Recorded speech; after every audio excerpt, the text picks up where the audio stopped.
안녕하십니까. 10월 29일 목요일 영국의 소리방송 뉴스데스크의 빅태현입니다. 오늘 런던에는 새벽부터 가을 이슬비가 내려서 기온을 강화시키고 차가운 기온 취일이 팔소매에 스며드는 날입니다. 오전 11시가 되었는데도 지난주에 오전 5, 6시 정도로 어둑어둑하고요. 그래서 더욱 을씨년스러운 아침입니다. 뉴몰든에 있는 대한노인의 영국 지부 사무실에서는 저녁에 갈비탕을 끓여 회원들에게 대접한다고 먹으러 오라고 카톡을 날리고 있습니다. 이렇게 꿀꿀한 날에는 잘 어울리는 메뉴가 아닐까 생각합니다.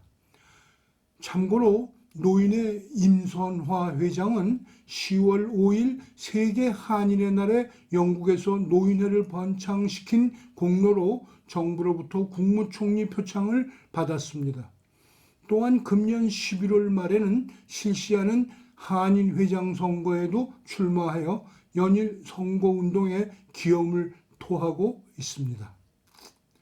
저희 방송의 박지연 제작팀장이 최근 옥스포드 대학 신문과 두바이에 있는 스펜서 로치 팝캐스트와 줌을 통해서 인터뷰한 내용을 알려드립니다.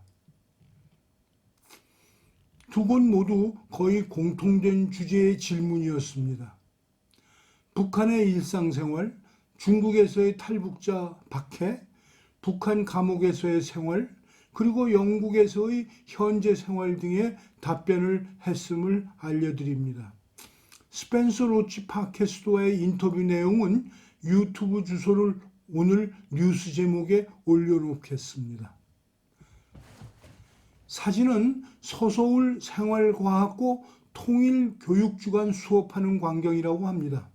생활관에서 북한식 체험을 해보고 있는 중이라고 하는데요. 감수성이 예민한 시기에 고교 여학생들에게 이런 교육을 해야 하는 이유가 무엇인지 궁금합니다. 체험 수업이 끝난 이후 여학생들은 하나같이 통일의 필요성을 느꼈다라고 말했다고 하는데 그 말의 진정한 의미가 무엇인지 매우 걱정스럽습니다.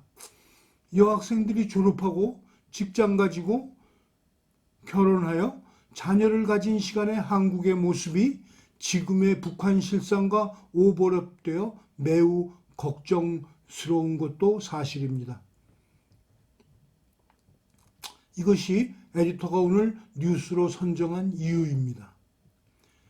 영국 해협을 소형 보트로 어둠을 이용하여 건너려던 일가족이 익사하고 15개월 된 아기는 실종되는 사고가 발생하였습니다. 이런 뉴스가 뜰 때마다 영국과 프랑스 양쪽 국민들의 가슴을 아프게 합니다. 이들은 월요일 밤 심한 바람과 풍랑 조건에도 불구 운반책이 운영하는 작은 보트에 탔던 승객들이었습니다. 풍랑에 밀려 프랑스 던커크 쪽으로 밀려간 후 그곳에서 배가 뒤집힌 것입니다. 프랑스 구조팀에 의해 사고 현장에서 구조된 10여 명은 병원으로 후송되었습니다. 실종된 아기의 가족들은 익사한 채 발견되었으나 아기는 실종되었다고 BBC가 보도하였습니다. 당국과 체리티 워커들은 사일럼 시커들이 위험한 해협 건너기를 포기하고 합법적인 방법을 택하라고 권고하지만 이들에게는 도움이 되지 않습니다. 이러한 사고로 발생하는 죽음은 영국 홈오피스에서도 커다란 압력이 되고 있습니다. 파텔 장관은 생명을 잃은 비극적 사고에 접하고 너무 슬프다라고 말했고 보리스 수상은 영국 정부도 프랑스 정부가 불행한 사고를 조사하는 데 협력하겠다라고 말했습니다. 2020년 한 해 동안 현재까지 이미 7,500여 명이 작은 배로 영국 해협을 건너왔다고 홈오피스는 덧붙였습니다. 다음은 대북 인권단체 한국미래이니셔티브가 26일 발행한 종교 침해 실태를 박지연 제작팀장이 보도해드리는 기사입니다. 로봇캐스터 아이린이 낭독해드립니다. 그럼 저는 여기서 인사를 드리고 내일 다시 뵙겠습니다. 영국에서 활동하는 대북인권단체 한국미래이니셔티브가 26일 북한 내 종교 탄압 실태에 대한 탈북민들의 증언을 담은 보고서, 신앙에 대한 박해, 북한 내 종교자유 침해 실태를 발간했습니다. 이 보고서는 지난해 11월부터 7개월간 진행한 북한에서 종교 탄압을 경험했거나 목격한 탈북민들과의 인터뷰 117건을 바탕으로 작성됐습니다. 이를 통해 종교 탄압 피해자 273명에 대한 구체적인 사례를 확보했다고 보고서는 밝혔습니다. 확인된 피해자 273명 중 기독교 관련이 215명, 무속신앙이 56명으로 나타났습니다. 연령대는 3세부터 80세 사이였으며, 기록된 피해자 중 여성과 여아의 비율이 60%가량을 차지했습니다. 탄압 사유로는 중복 사례를 포함해 종교적 행위 149건, 중국 내 종교 활동 110번지건, 종교적 물품 소지 78건, 종교 관계자와의 접촉 77건, 예배 장소 방문 72건, 포교 행위 22건 등이었습니다.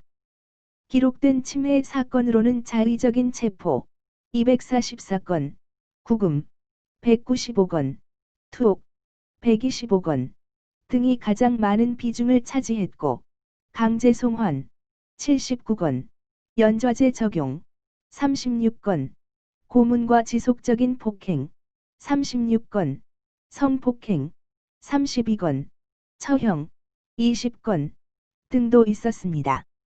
보고서는 이와 관련한 구체적인 증언도 소개했습니다.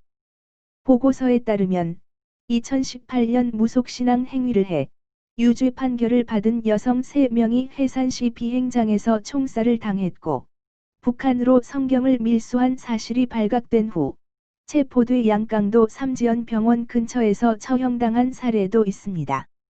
확보한 사례들을 모두 검증할 수는 없지만 117차례의 인터뷰에서 수백 건의 관련 사례가 나왔다는 점은 북한 내 종교 탄압이 임의적이고 우발적인 사건이 아니라는 것을 말해준다는 겁니다.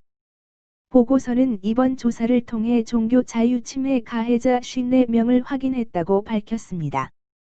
특히 가해자 34명에 대해서는 이름을 포함해 계급, 지리적 위치, 신체적 특징과 관련 기관에 대한 추가적인 식별 정보를 입수했다고 설명했습니다. 또 종교 자유 침해와 관련이 있는 기관으로 북한 국가보위성, 인민보안성, 중국 공안부, 국경경비대를 지목했습니다.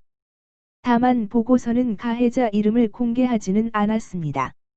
대신 이 단체의 홈페이지에 공개된 데이터베이스를 통해 이름을 제외한 가해자 54명의 정보를 명시했습니다. 실례로 40대 소좌 계급의 한 북한 관리는 2010년 국가보위성 소속으로 양강도 김정숙 군사보위부 사무소에 근무하며 고문과 지속적인 폭행 등에 관여했다고 소개하고 있습니다. 한국미래이니셔티브 측은 가해자의 이름을 일반에 공개하지는 않을 방침이지만 가해자에게 책임을 묻고 추가 조사를 할 권한을 가진 국제사회와 기관 등과 협력할 준비가 돼 있다고 밝혔습니다. 한편 보고서는 중국의 탈북민 강제 송환이 북한 내 종교 탄압을 촉발시키는 중대한 요인이지만 중국 내의 체포와 구금, 강제 송환 절차 자체에서도 심각한 종교의 자유 침해가 이루어진다고 지적했습니다. 이상으로 10월 26일 월요일 뉴스를 모두 마칩니다.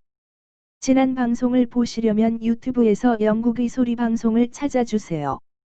시청해 주셔서 감사합니다.